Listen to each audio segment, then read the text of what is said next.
champurrado using tableya.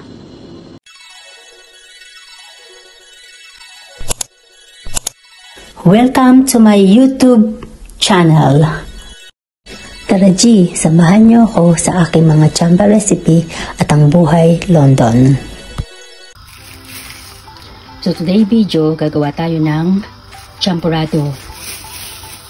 That is our chamba recipe for today is champurrado using with tableya. Yan, ito siya ang tableya. So, nilagay ko na dito yung ating gata, evaporated milk, at itong ating condense. So, ito yung the easiest way. Niluto ko na yung 1.5 cup of glutinous rice and 1.5 cup rice. Niluto ko siya sa rice cooker. So, 3/4 can lang ang ginamit ko kasi lalagyan pa natin to ng brown sugar. Yan, 3/4 ng can.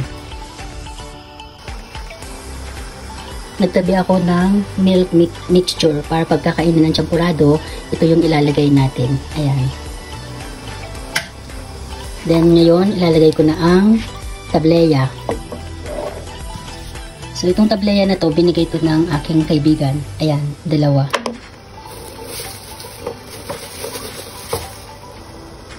Ayan. So, hintay lang natin na matunaw bago natin ilagay ang ating malagkit na kanin. So, maglalagay ako ng brown sugar. Kung mayroon kayong mas muscovado, mas okay yun. So, 1/3 cup ito. So, titikman ko pa muna later kung mag-a-add pa ako ng sugar kasi diba gumamit tayo ng condensed milk.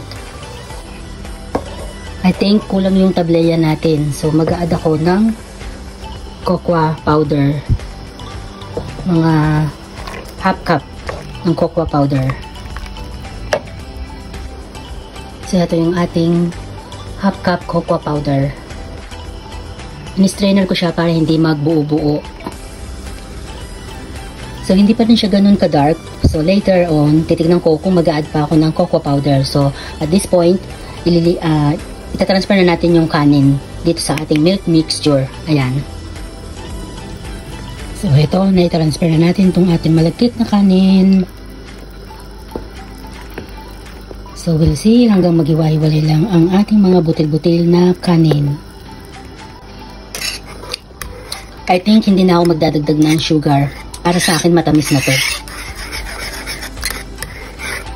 Ayan, at saka ng cocoa powder. Na I think ito na yung gusto kong kulay ng champurrado.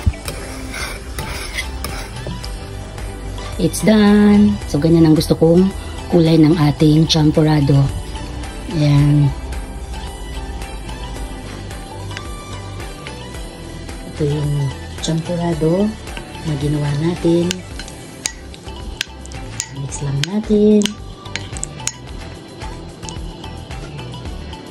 Champurrado with tableya.